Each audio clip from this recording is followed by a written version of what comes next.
Kebakaran yang menghanguskan gudang sekaligus toko ban di Jalan Sultan Agung, Medan Satria, Kota Bekasi, Jawa Barat berhasil dipadamkan setelah 6 jam.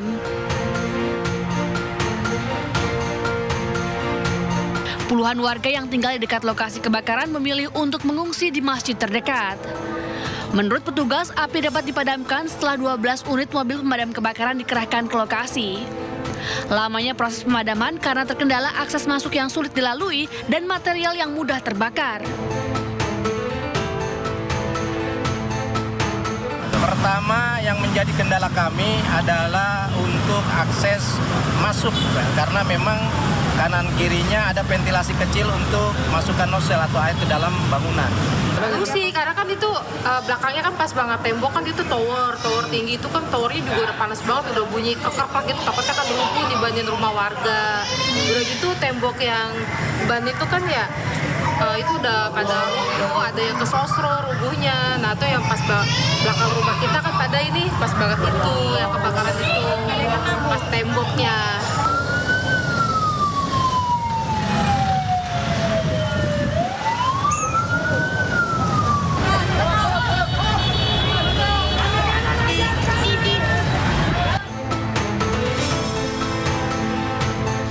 Sebelumnya, kobaran api disertai asap tebal membumbung tinggi membakar gudang sekaligus toko ban 2 sekawan di Jalan Raya Sultan Agung, Kota Bekasi pada Senin sore. Kencangnya hembusan angin ditambah banyaknya material bahan yang mudah terbakar berupa karet ban membuat api merambat ke bangunan gudang minuman ringan yang berada di sebelahnya. Saat ini polisi masih menggali keterangan sejumlah saksi dan pemilik gudang untuk mengetahui pasti penyebab kebakaran. Dari Bekasi, Jawa Barat, Rahmat Hidayat, iNews melaporkan.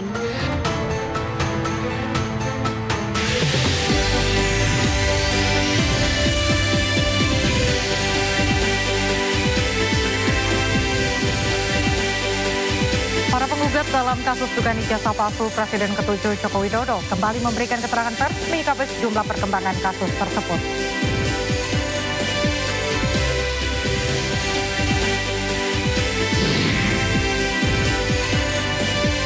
Usai mengikuti HUT Bayangkara di Monas, Jakarta Pusat, Presiden Prabowo Subianto berangkat menuju Arab Saudi untuk membicarakan mengenai kampung haji di Mekah.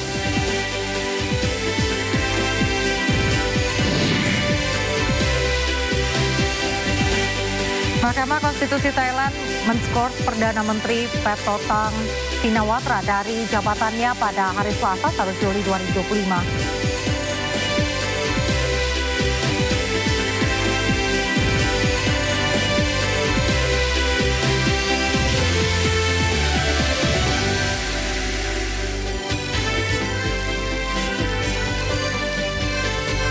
Pemirsa, Sindo Malam hadir dengan beragam informasi terkini tanah air serta mancanegara. Bersama saya Reza Nadia, inilah Sindo Malam selengkapnya.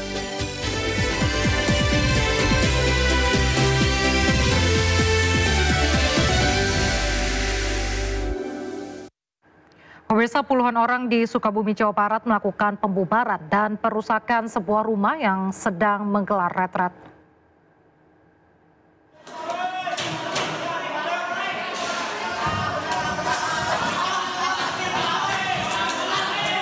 Viral di media sosial, puluhan orang di Sukabumi, Jawa Barat melakukan pembubaran dan pengrusakan sebuah rumah yang diduga digunakan sebagai tempat ibadah. Selain memecahkan kaca dan merusak properti dalam ruangan, juga terdengar makian yang terlontar. Pasca kejadian, polisi, Porkopimda, FKUB dan MUI Kabupaten Sukabumi langsung melakukan pertemuan untuk mengklarifikasi. Polisi menegaskan jika bangunan tersebut bukan tempat ibadah, melainkan rumah singgah atau villa milik keluarga.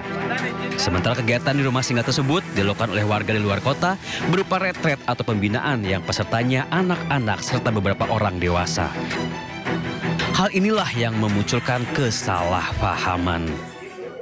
Jadi bangunan yang ada ya dijadikan rumah singgah, kemudian saat kejadian itu ditemukan oleh warga sedang menggunakan rumah ibadah. Nah inilah mispersepsi yang muncul, ya sehingga dari mispersepsi itu terjadi kesalahpahaman dan terjadi sedikit insiden. Pihak kepolisian sudah memeriksa 9 saksi dan kasusnya ditangani Kepolisian Resort Sukabumi. Dari Sukabumi, Jawa Barat, Budi Setiawan, iNews melaporkan. Gubernur Jawa Barat melalui media sosialnya membagikan momen dirinya bersama korban perusakan rumah di Sukabumi, Jawa Barat. Dalam video tersebut, KDM menjelaskan telah memberi bantuan terhadap korban serta menegaskan proses hukum tetap berjalan. 7 orang ditetapkan sebagai tersangka dalam kasus ini.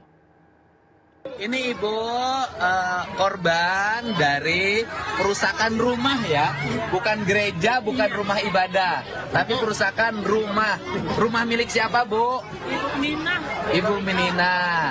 Dan saya meminta satu, kalau seluruh warga hari ini dari dulu sudah hidup berdampingan. Di sini ada 9 orang kan, hidup berdampingan. Kemudian yang berikutnya adalah persoalan kerusakan bangunan. Tadi saya sudah nyiapin, hari ini saya transfer 100 juta untuk memperbaiki bangunan yang rusak agar ibunya tenang. Besok saya kirim psikater untuk membantu psikologi anak-anak ibu dan ibu sekeluarga sebagai terapinya agar ibu tenang kembali. Yang berikutnya, persoalan perusakannya kita serahkan sepenuhnya kepada aparat kepolisian untuk bertindak secara objektif dan sehingga masalah ini cepat selesai. Unjuk rasa ratusan buruh pabrik di Goa, Sulawesi Selatan diwarnai kericuhan. Para pengunjuk rasa yang merupakan buruh yang terkena PHK mengadang buruh yang hendak bekerja dan berusaha masuk paksa ke dalam pabrik.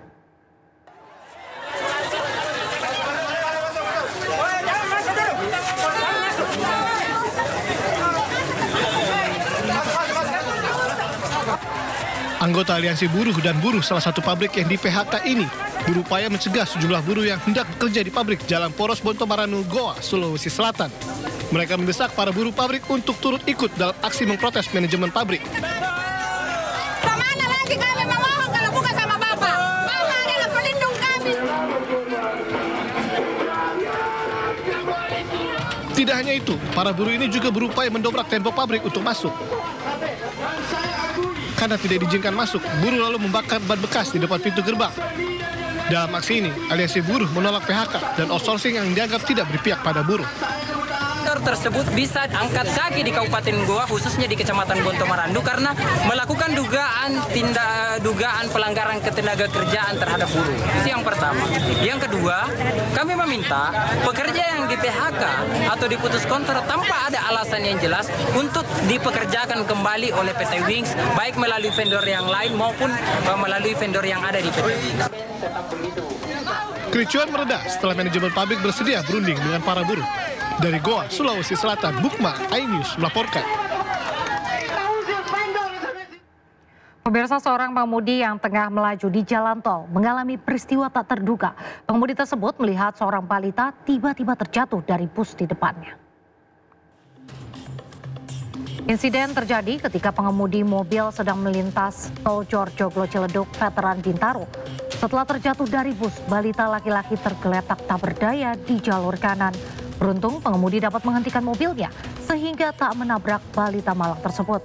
Pengemudi mobil kemudian mengevakuasi balita tersebut. Setelah berkendara beberapa saat, pengemudi melihat bus yang membawa bayi berhenti di pinggir jalan. Dan bayi tersebut langsung diserahkan ke orang tuanya. Balita dilaporkan hanya mengalami luka ringan akibat peristiwa tersebut.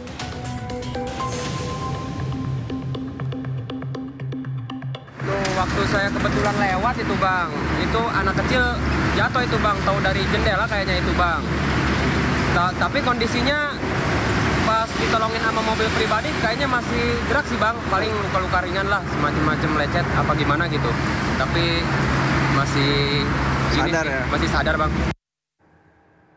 Pemirsa, waspadalah saat meninggalkan rumah untuk pergi berlibur.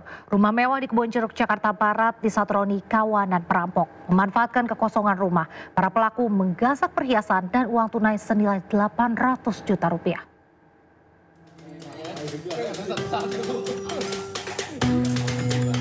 Inilah detik-detik saat kawanan perampok menyatroni sebuah rumah mewah di Jalan Duri Intan Raya, Kebonjeruk, Jakarta Barat. Para pelaku mengendarai mobil berwarna hitam dan dengan santainya parkir di depan rumah yang tengah kosong ditinggal penghuninya pergi berlibur. Usai menggasak barang-barang berharga korban, para pelaku bergegas kabur dengan mobil yang dikendarainya. Setelah pulang berlibur, mendapati pintu rumah dan kamar berantakan, korban langsung melaporkan peristiwa ini ke polisi. Dari hasil olah TKP, pelaku diketahui menggasak sebuah berangkas berisi perhiasan dan uang tunai dengan total kerugian 800 juta rupiah. Unit Reskrim Polsek Kebonjeruk melaksanakan olah TKP. Berangkas, ya kemudian ada perhiasan dan ada uang. Totalnya itu kira-kira berapa, Pak? Totalnya kurang lebih 800 juta. Dan saat ini sedang dilakukan pengejaran dan penangkapan. Hingga kini polisi masih mendalami rekaman CCTV dan memburu para pelaku. Dari Jakarta, Miftahul Gani, iNews melaporkan. Kita ke informasi lain pemirsa, akibat baling-baling tersangkut jaring nelayan, kapal yang membawa 99 wisatawan mati mesin hingga terombang-ambing di perairan Pulau Seribu, Jakarta Utara. Evakuasi para wisatawan berlangsung dramatis.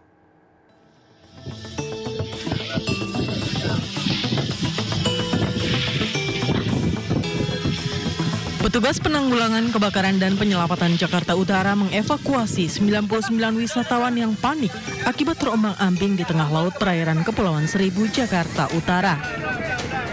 Kapal motor Rindu Alam yang ditumpangi para wisatawan ini tiba-tiba mengalami mati mesin akibat baling-baling tersangkut jaring ikan di Pulau Sekati. Wisatawan yang berangkat dari Pelabuhan Kali Adem menuju Pulau Panggang ini terombang-ambing selama 30 menit.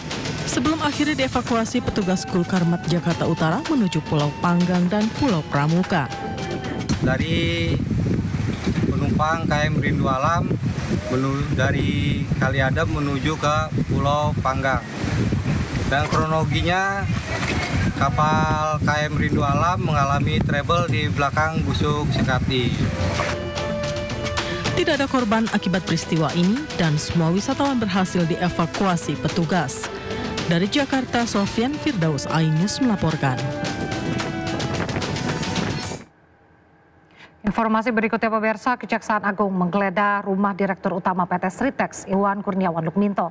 Dari penggeledahan ini, penyidik menyita uang tunai senilai 2 miliar rupiah. Selain uang 2 miliar, penyidik juga menyita sejumlah dokumen dalam penggeledahan yang dilakukan kemarin. Di hari yang sama, penyidik Kejagung juga melakukan penggeledahan di rumah mantan Direktur Keuangan Sritex dan kantor PT Sritex. Rangkaian penggeledahan ini terkait dengan kasus dugaan korupsi pemberian kredit bank PT Sritex TPK.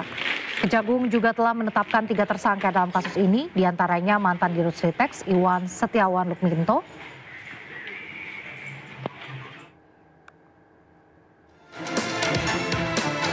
dan sebelumnya Kejaksaan Agung telah menetapkan status Direktur Utama PT Srit Rejeki Isman TBK atau Sritex 2014-2023 yang juga menjabat sebagai Komisaris Utama Iwan Setiawan Lukminto sebagai tersangka kasus korupsi penyalahgunaan kredit perbankan bersama Direktur Utama PT Bank DKI Jakarta tahun 2020 Zainuddin Mapa dan pejabat PT Bank BJB berinisial DS. Sritex juga mendapat pemberian kredit dari 20 bank swasta. Pemberian kredit bank ini dilakukan secara melawan hukum dan menyebabkan kerugian negara.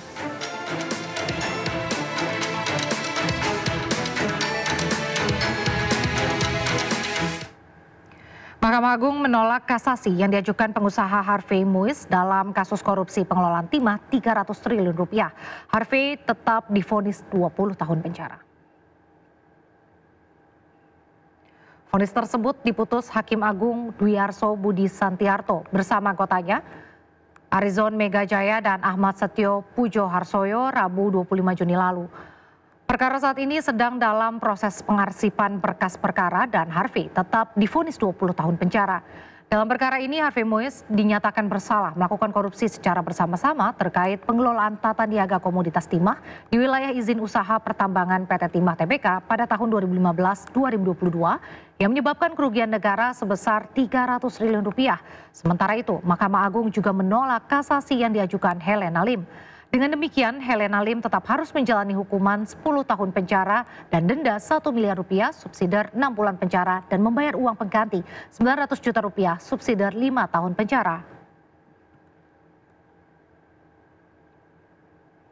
Para penggugat dalam kasus dugaan ijazah palsu Presiden ke-7 Joko Widodo kembali memberikan keterangan pers menyikapi sejumlah perkembangan kasus tersebut. Di antaranya soal undangan klarifikasi dari Polda Metro Jaya terhadap laporan terbaru. Para penggugat dipanggil untuk memenuhi undangan klarifikasi dari Polda Metro Jaya Rabu besok, namun memutuskan untuk menolak hadir. Pasalnya mereka menilai para pelapor tidak punya terkaitan dengan kasus tersebut, sehingga penggugat menilai tidak perlu menghadiri undangan klarifikasi. Memilih untuk tidak memenuhi undangan klarifikasi ini karena tidak ada relevansinya dengan penelitian yang dilakukan klien kami terkait ijazah palsu saudara Joko Widodo. Itu yang perlu kami tegaskan. Bahkan kami menegaskan laporan-laporan seperti ini justru akan menjadi pintu kriminalisasi terhadap klien kami. Dan sebenarnya laporan seperti ini yang membuat gaduh Republik ini. Kenapa? Karena orang-orang yang tidak ada kepentingannya bikin laporan harusnya. Karena sudah ada laporan yang sifatnya lex spesialis, yakni delik aduan di 30 April 2025, saudara Joko Widodo mengadukan dia merasa tercemar dan merasa difitnah, harusnya fokus di situ. Dan terkait kasus pencemaran fitnah ini juga tidak bisa serta-merta diproses karena ada dugaan ya tindak pidana pemalsuan dokumen yang saya masuk ke tema kedua. Yang hari ini temuan fakta di lapangan makin jelas bagaimana sih ijazah palsu itu dibuat, yakni apa? Betor Suryadi, politisi PDIP, menegaskan bahwa ijazah tersebut dicetak di pasar Pramuka. Karena itu hari ini penyidik, yakni Kepolisian Negara Republik Indonesia yang punya kepentingan untuk menegakkan hukum, menegakkan kebenaran dan keadilan, harusnya segera melakukan tindakan penyelidikan terhadap orang-orang ini. Ada Better, ada Dani, ada Anggit, ada Widodo, semua nama itu harusnya diperiksa, jangan liar, jangan sampai seolah-olah ada pengabaian. Negara tidak hadir, sudah ditemukan informasi modus operandinya cetak di pasar Pramuka. Bahkan terakhir muncul nama Mr. P. Tidak saya sebut inisial saya sebut inisialnya saja. Nggak layak lah kalau kita sebut namanya. Tapi namanya sih Paiman gitu ya, Paiman Raharjo gitu. Jadi Paiman Raharjo gitu katanya gitu. Kata saya begitu ya. Dan itu makin menguatkan bahwa memang barang ini bermasalah. Yang dimaksud barang ini bermasalah dan ijazah ini memang bermasalah. Karena itu tugas kepolisian justru harus segera mengejar persoalan ijazah ini dulu. Dipastikan barang ini bermasalah atau tidak, baru bicara tentang apa yang dituduhkan pada klien kami, di mana klien kami seolah-olah mengedarkan fitnah, pencemaran. Kenapa? Tidak mungkin ada fitnah, tidak mungkin ada pencemaran sebelum dibuktikan ijazah itu asli. Kami siap datang, tapi karena kuasa hukum sudah menemukan bahwa itu sebenarnya tidak penting, bukannya tidak wajib, tapi tidak penting dihadiri, maka kami tidak hadir. Ya, dan kami bersedia dan teman-teman dari para kuasa hukum ini untuk hadir di setiap podcast atau setiap TV. Makanya kami gilirkan. Kadang-kadang apa kabar Indonesia Pagi, kadang-kadang Prime Plus, kadang-kadang Aki Malam, kadang-kadang Sindu Prime dan lain sebagainya ya. Jadi kami semua datang dan kami bergiliran ya untuk datang. Jadi insya Allah kami tidak sendirian, kita juga bersama dengan dorongan dan ridho dari Allah Subhanahu Wa Taala. Selain itu, tim advokasi anti kriminalisasi akademisi dan aktivis juga menuntut Barreskrim Polri untuk menindaklanjuti temuan bahwa ijazah Jokowi diduga dicetak di pasar Pramuka. Dengan adanya temuan baru ini, Barreskrim juga didesak untuk menindaklanjuti penyelidikan kasus ijazah Jokowi yang telah dihentikan. Sikapi setelah kami rapat, yang jelas info itu kami sampaikan, dan yang paling penting kami menuntut agar temuan data fakta pasar Pramuka, temuan data UPP, apa itu UPP?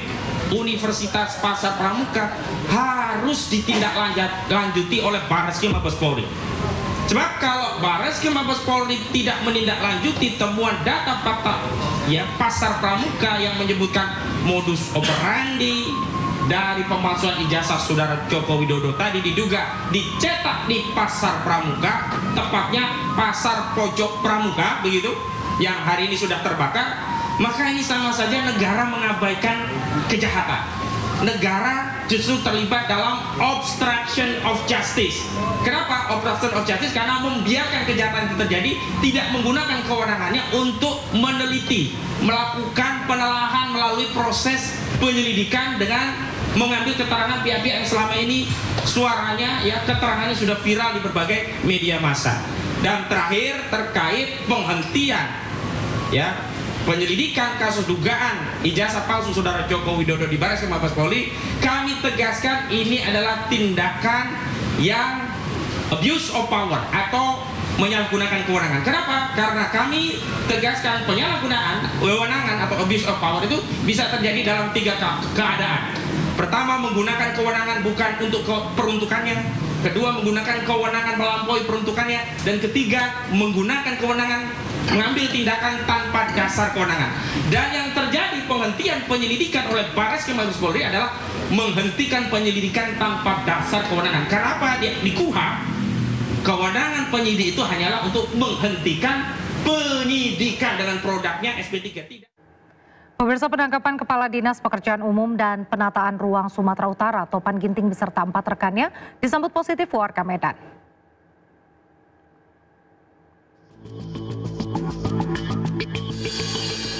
Sambutan positif warga nampak dari sejumlah karangan papan bunga yang berjajar di sejumlah titik strategis di Kota Medan, Sumatera Utara.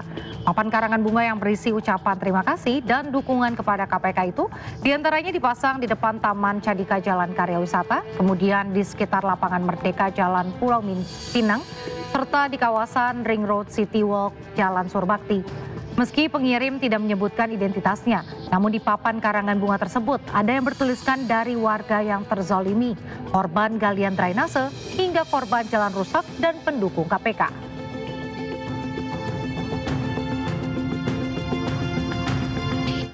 Sebelumnya, Kepala Dinas PUPR Sumatera Utara nonaktif Topan Ginting sudah ditetapkan KPK sebagai tersangka dalam kasus dugaan korupsi proyek jalan di Sumatera Utara. The Golden Boys Medan, Topan Ginting alias TOP, baru 4 bulan pindah tugas ke Pemprov Sumut dari Pemkot Medan. Ia pun langsung menjabat Kepala Dinas PUPR Pemprov Sumatera Utara pada 24 Februari 2025 setelah dilantik oleh Gubernur Sumatera Utara Bobi Afif Nasution. Sementara itu ada juga pejabat Dinas Pekerjaan Umum dan Penataan Ruang Sumatera Utara yang turut ditangkap KPK. Rasuli Effendi Siregar bertindak sebagai pejabat pembuat komitmen di mana ia ditugaskan Topan Ginting untuk mengatur lelang proyek dan memenangkan PT Dahlilan Natolo Group. Selama abang menjabat. Baru saja bebas menjalani hukuman kasus suap dan gratifikasi, mantan Sekretaris Mahkamah Agung Nur Hadi Abdurrahman kembali ditangkap KPK. Penangkapan kali ini diduga untuk kasus dugaan tindak pidana pencucian uang.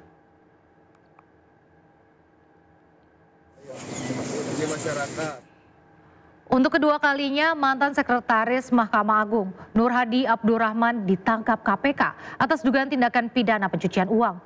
Nur Hadi ditangkap tim penyidik KPK di Lapas Sukamiskin Bandung Minggu dini hari. Sebelumnya Nur Hadi pernah mendekam selama 6 tahun di Lapas Sukamiskin Bandung terkait kasus suap dan gratifikasi.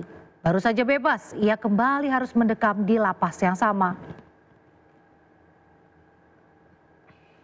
Benar, KPK melakukan penangkapan dan kemudian dilakukan penahanan kepada saudara NHD di Lapas Sukamiskin. Penangkapan dan penahanan tersebut terkait dengan dugaan tindak pidana pencucian uang di lingkungan MA. Itu kapan? Itu pada Minggu dini hari. Tadi malam berarti ya? Kemarin malam ya. Mahkamah Konstitusi Thailand menskors Perdana Menteri Paetongtarn Shinawatra dari jabatannya pada hari Selasa 1 Juli 2025. Informasi selengkapnya usai jeda tetap di Sido Malam.